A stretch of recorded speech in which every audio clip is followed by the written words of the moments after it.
안녕하십니까. 부활절이 되었습니다. 초대교회 예수님의 제자들은 예수 그리스도의 복음을 전하실 때 무엇을 중심에 두고 전하였을까요? 예수님 제자들의 메시지를 보면은 그 중심에 예수님의 부활하심이 있는 것을 볼 수 있습니다. 사도 바울이 예루살렘에서 체포됩니다.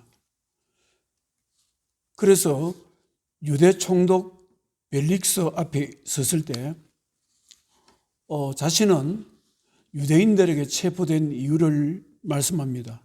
자신은 유대교를 믿는 유대인들이 이단이라고 부르는 예수님을 믿는다고 말씀하셨고, 믿음 안에는 의인과 악인의 부활이 있다고 말씀을 했습니다. 사도행전 24장 14절에 나는 그들이 유대인들이 이단이라 하는 도를 따라 조상의 하나님을 섬기고 율법과 선지자들의 글에 기록된 것을 다 믿습니다. 그리고 그들이 기다리는 바 하나님께 소망을 가졌으니 곧 의인과 악인의 부활이 있음을 나는 믿습니다. 그리고 사도 바울은 예루살렘에서 체포된 시간이 길어지면서 총독이 교체됩니다. 총독이 바뀌어서 베스도가 유대 총독으로 부임했을 때 베스도 총독 앞에서 유대 아그리파 왕 앞에서도 자신이 체포된 이유를 말씀드리면서 예수님께서 부활하셨습니다. 유대교를 믿는 사람, 유대인들이 십자가에 못 박아 죽이신 예수님께서 부활하셨습니다. 그리고 자신은 부활하신 예수님을 만났고 부활하신 예수님을 통해서 예수 그리스도의 복음이 앞으로 이방인들에게 전파될 것입니다. 그렇게 고백을 했습니다. 이때 이 말을 들은 베스도 총독이 이렇게 말합니다. 사도행전 26장 24절에 바울이 이같이 변명하며 베스도가 크게 소리내어 이르되 바울아 내가 미쳤도다. 내 학문이 너를 미치게 한다. 그러나 바울은 이렇게 말씀을 드립니다. 베스도 각하여 내가 미친 것이 아닙니다. 나는 참되고 온전한 말을 하고 있습니다. 사랑하는 성도 여러분, 예수님의 제자들이 예수님을 전할 때 그 중심에는 예수님의 부활이 있었습니다. 사도 베드로가 오순절에 사람들에게 설교를 할 때에도 그 중심에 예수님께서 부활하셨다고 말씀을 전했습니다. 사도행전 2장 22절에 이스라엘 사람들아 이 말을 들어라. 그가 바로 예수 그리스도를 말합니다. 하나님께서 정하신 뜻과 미리 아신 대로 내준 바 되었거늘 너희가 법 없는 자들의 손을 빌려 못 박아 죽였으니 너희들이 예수 그리스도를 십자가에 못 박혀 죽였었다. 그러나 사도행전 2장 24절에 하나님께서 그를 사망의 고통에서 풀어 살리셨으니 이는 그가 사망에 매여 있을 수 없었음이라. 그리고 사도 베드로는 성령의 충만함을 받아서 사도행전 3장에서 성전 미문에서 구걸하는 안전뱅이, 태어나면서부터 한 번도 걸어보지 못한 안전뱅이를 믿음으로 기도해서 치료하셨습니다. 사람들이 이 모습을 보고 엄청나게 놀랐습니다. 그때 사도행전 3장 12절에 베드로가 백성에게 말하되 이스라엘 사람들아 이 일을 왜 놀랍게 여기느냐 그렇게 말씀하면서 우리가 우리 자신의 개인의 능력과 경건으로 이 사람을 걷게 한 것처럼 왜 우리를 주목하느냐? 이 사람이 치료된 것은 나의 능력으로 치료된 것이 아니라는 말입니다. 바로 이 사람이 치료된 것은 유대교인들이 십자가에 못 박혀 죽으신 예수 그리스도께서 다시 부활하셔서 부활하신 예수님께서 약속하신 대로 부어주신 성령의 능력과 권능에 힘입어서 이 사람, 태어나서 한 번도 걸어보지 못한 이 사람이 걷게 되었다. 그렇게 말씀을 하고 있습니다. 사도행전 3장 16절에 그 이름을 믿음으로 그 이름이 너희가 보고 아는 이 사람을 성하게 하였나니 예수로 말미암아 난 믿음이 너희 모든 사람 앞에서 이같이 완전히 낫게 하였느니라. 사랑하는 성도 여러분, 예수님에 대한 믿음은 하나님의 아들 예수 그리스도께서 죽음에서 다시 일어나신 부활하심에서 믿음은 시작되는 것입니다. 예수님의 부활하심이 없었다면 우리들이 믿는 믿음은 헛된 것이라고 사도 바울은 고린도 전서를 통해서 말씀을 하고 있습니다.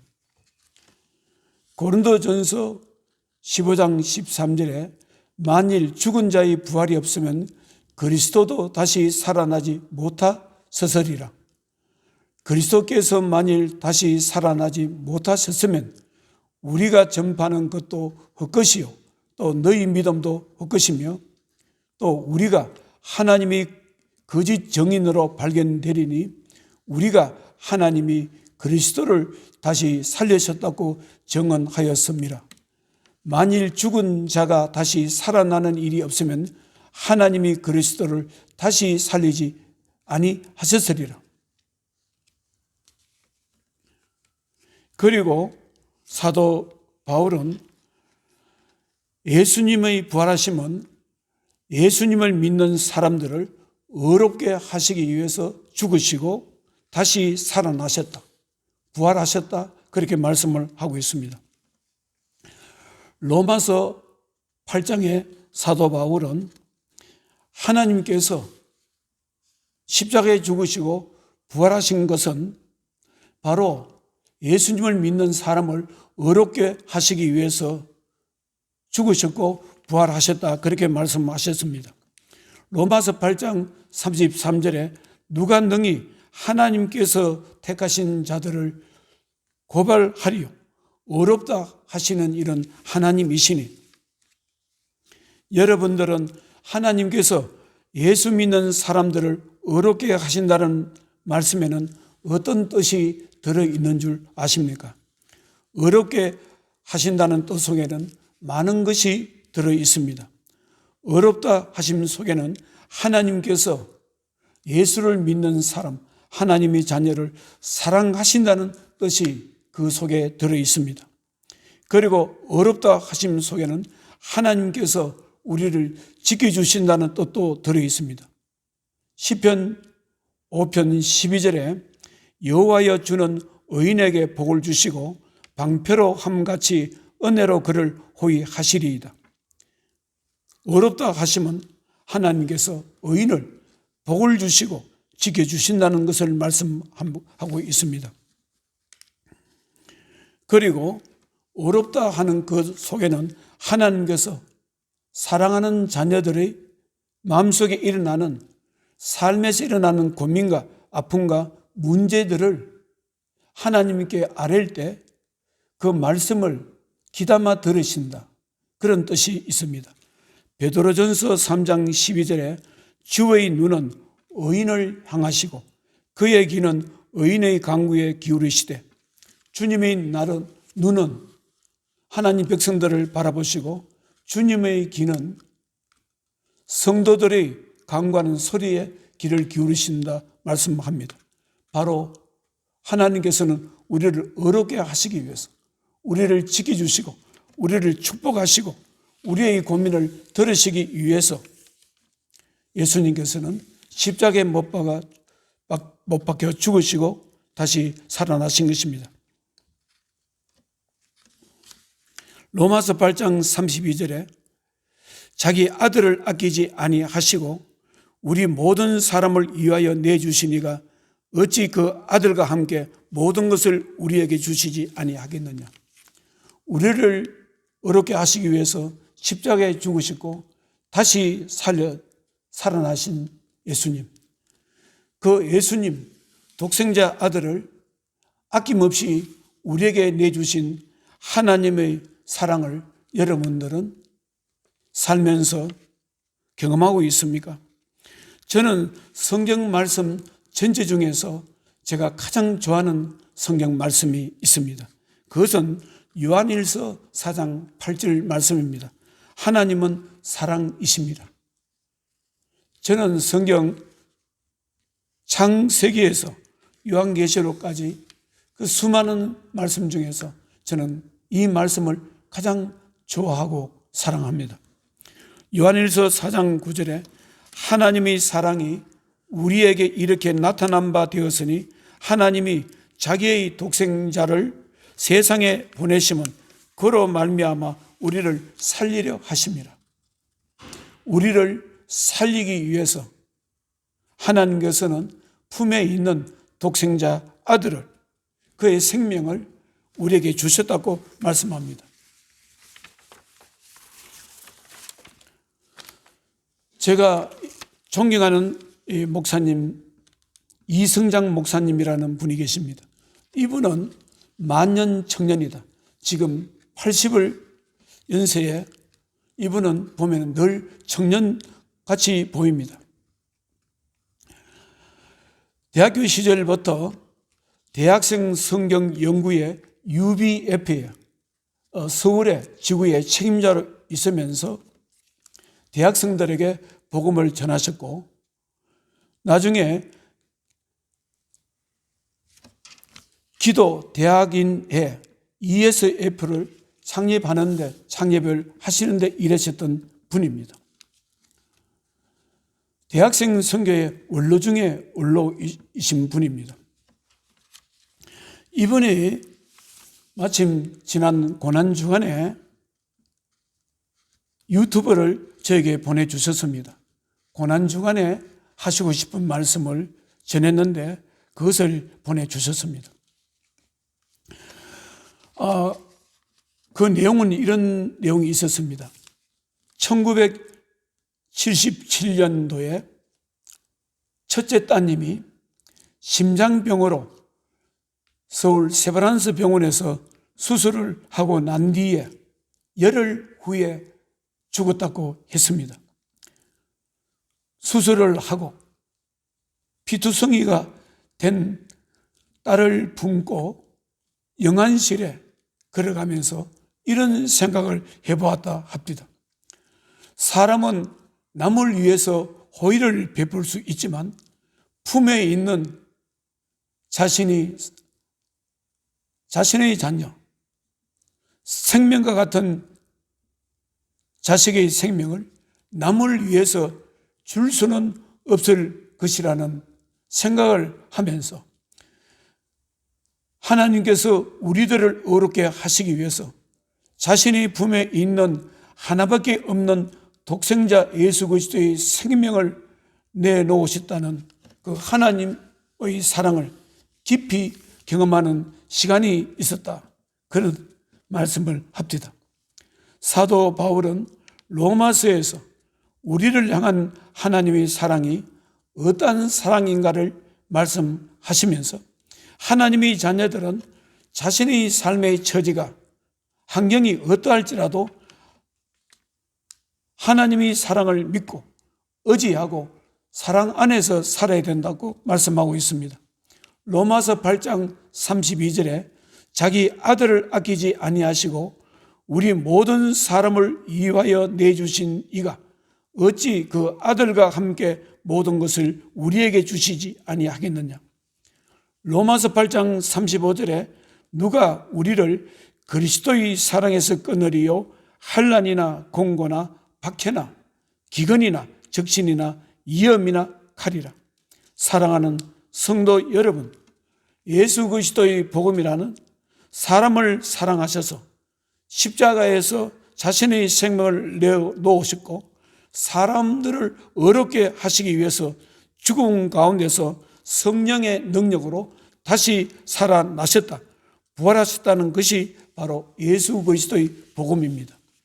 사도 바울은 로마서 고린도전서 15장을 시작하면서 먼저 복음이란 무엇인가를 먼저 말씀을 하셨습니다. 고린도전서 15장 1절에 형제들아 내가 너희에게 전한 복음을 너희에게 알게 하노니 너희가 만일 내가 전한 그 말을 굳게 지키고 헛되이 믿지 아니하였으면 그로 말미암아 구원을 받으리라. 내가 받는 것을 먼저 너희에게 전하였노니 이는 성경대로 그리스도께서 우리 죄를 위하여 죽으시고 장사 지낸 바 되셨다가 성경대로 사흘 만에 다시 살아나사. 바로 예수 그리스도의 복음이라는 것은 예수님께서 십자가에서 우리들을 위해서 죽으셨고 우리들을 어렵게 하시기 위해서 부활하셨다는 것이 바로 복음입니다. 사랑하는 성도 여러분, 예수 그리스도께서 말씀하신 복음에 대해서 사람이 진실로 알게 되면 사람은 어떻게 변할까요? 예수 그리스도의 복음을 알게 되면 사람은 삶이 바뀌게 되는 것입니다. 생각이 바뀌고 가치관이 바뀌고 인생관이 바뀌게 됩니다. 땅의 것만을 위해서 살아왔던 사람의 생각이 바뀌게 됩니다. 땅의 것만을 바라보고 살았던 사람이 땅의 것만을 바라보지 않고 하늘에 소망을 두게 되는 것입니다. 이 세상의 삶이 전부라고 생각하며 산다는 것이 얼마나 불쌍한 인생인가를 또 깨닫게도 됩니다. 고린도전서 15장 17절에 그리스도께서 다시 살아나신 일이 없으면 너희의 믿음도 헛되고 너희가 여전히 죄 가운데 있을 것이요 또한 그리스도 안에서 잠자는 자도 망하에 서리니 만일 그리스도 안에서 우리가 바라는 것이 다만 이 세상의 삶뿐이면 모든 사람 가운데 우리가 더욱 불쌍한 자이리라. 예수 그리스도를 알게 되면, 복음을 알게 되면은 이 땅의 것만 바라보고 사는 인생이 불쌍하다는 것을 깨닫게 되는 것입니다. 육신만을 위한 삶은 인생 자체가 헛되다는 것을 깨닫게 되는 것입니다. 그리고 이러한 영적인 사실을 알게 되면 사람은 지금까지 살아왔던 삶의 방식이 바뀌게 됩니다. 부활하셔서 지금도 살아계시고 우리들과 함께 하시는 주님을 바라보게 되는 것입니다. 사도 바울은 골로새 교회 성도들에게 땅의 것에만 붙들려 살지 말고 위의 것을 생각하고 위에 있는 것을 찾아야 된다고 말씀하고 있습니다. 골로새서 3장 1절에 너희가 그리스도와 함께 다시 살리심을 받았으면 위의 것을 찾아라. 거기에는 그리스도께서 하나님 우편에 앉아 계시니라. 위의 것을 생각하고 땅의 것을 생각하지 말라. 골로새서 3장 3절에 이는 너희가 죽었고 너희 생명이 그리스도와 함께 하나님 안에 감추어졌음이니라. 그러므로 땅에 있는 지체를 죽이라. 사랑하는 성도 여러분, 성령은 땅에 있는 모든 것이 아무것도 아니다, 아무런 의미가 없다는 말씀을 하는 것은 아닙니다. 세상에는 사람들이 지켜야 하고 보호해야 될 가치들이 수없이 많이 있습니다. 집중해야 될 일이 있고 이루어야 될 일들도 있습니다.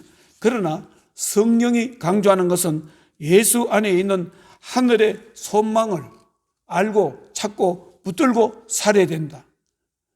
땅에서 살아가면서 자신이 찾아야 될 가치, 자신이 해야 될 일도 해야 되지만 그것이 전부가 아니고 그 위에 하늘의 소망을 두고 하나님께서 복음 안에서 약속하신 그 소망을 바라보고 살아야 된다. 그렇게 말씀을 하고 있습니다. 그리고 하나님의 자녀들은 살면서 궁극적으로 가져야 될 소망이 무엇입니까? 그것은 성경에서 하나님이 자녀들에게 약속하신 부활의 몸을 입는 것입니다. 이것이 궁극적인 소망인 것입니다. 사도 바울은 성도들에게 있을 부활의 몸에 대해서 말씀을 하고 있습니다. 고린도전서 15장 39절에 육체는 다 같은 육체가 아니니 하나는 사람의 육체요, 하나는 짐승의 육체요, 하나는 새의 육체요, 물고기의 육체라. 하늘에 속한 형체도 있고 땅에 속한 형체도 있으나 다 육체는 그 나름대로 다 형체가 있습니다. 사람의 모습이 있고 짐승의 모습이 있고 새의 모습이 있고 물고기의 모습이 있습니다. 고린도전서 15장 42절에 사도 바울은 말씀합니다. 죽은 자의 부활도 그와 같으니 썩을 것으로 심고 썩지 아니할 것으로 다시 살아나며 육의 몸으로 심고 신령한 몸으로 다시 살아나나니 육의 몸이 있은즉 또 영의 몸도 있느니라. 사도 바울은 말씀합니다. 성도들이 이 땅에 살면서 궁극적으로 가져야 될 소망은 우리가 죽고 난 뒤에 언젠가 다시 부활의 몸을 입는다. 부활의 형체를 가진다. 그것을 믿고 간직하고 살아야 된다고 말씀하고 있습니다. 여러분들은 성도들의 부활의 몸을 입는다는 것을 어떻게 생각하십니까? 여러분들이 이성으로 이것을 믿을 수 있다고 생각하십니까? 부활의 몸을 입는다는 것은 사람들의 이성의 영역이 아닙니다. 성도들의 부활은 신비의 영역 속에 있습니다. 세상의 과학이 아무리 발달한다 해도 부활의 세계는 인간의 과학과 이성으로는 알아낼 수도 없고 발견할 수도 없습니다. 유명한 어떤 과학자 분께서 말씀하는 것을 제가 들은 적이 있습니다. 과학은 급속도로 발달하고 있습니다. 놀라운 속도로 발전하고 있습니다. 아무리 발달을 한다 하더라도 과학의 입장에서 신학을 바라보게 되면 신학은 아득히 먼 곳에 있습니다. 그렇게 말하는 것을 들었습니다. 그분은 예수님을 잘 믿는 크리스찬인 과학자였습니다. 그분이 말씀이 100번 1000번 맞는 말입니다. 사람의 이성이 사람이 만들어내는 과학이 아무리 뛰어나고 발달한다 하더라도 믿음의 세계는 신비의 세계입니다. 하나님 말씀, 하나님만이 알 수 있는 세계인 것입니다. 부활의 세계는 성령 안에서만 있는 믿음의 세계인 것입니다. 사랑하는 성도 여러분, 예수 그리스도의 제자인 사도들은 그들의 삶과 생각 속에는 늘 자신이 부활의 몸을 입을 수 있는 날을 기대하며 살았습니다. 사도 바울은 빌립보서에서 빌립보 교회 성도들에게 말씀을 하고 있습니다. 빌립보서 3장 20절에 우리의 시민권은 하늘에 있는 자라. 거기로부터 구원하는 자 곧 주 예수 그리스도를 기다리노니 우리는 하나님께 소속된 인생이며 하나님을 바라보면서 살아야 된다고 말씀하고 있었고, 궁극적으로 빌립보서 3장 21절에 그는 만물을 자기에게 복종하게 하실 수 있는 자의 역사로 우리의 낮은 몸을 자기 영광의 몸의 형체와 같이 변하게 하시리라. 사도 바울은 하늘의 소망을 두고 살았으며 궁극적으로 자신이 언젠가 죽었던 자기의 몸이 죽게 되면 다시 부활의 몸을 입는다는 것을 기대하고 믿고 살았습니다. 사도 바울의 의식 속에는 육신이 속한 이 세상도 있지만 육신에 속하지 않는 하나님의 세계가 있다는 것을 믿었고 늘 이 두 세계 속에 살았습니다. 사랑하는 성도 여러분, 하나님의 자녀의 삶의 세계는 이 땅의 삶과 하늘에 속한 세계의 삶 두 가지가 항상 공존해야 합니다.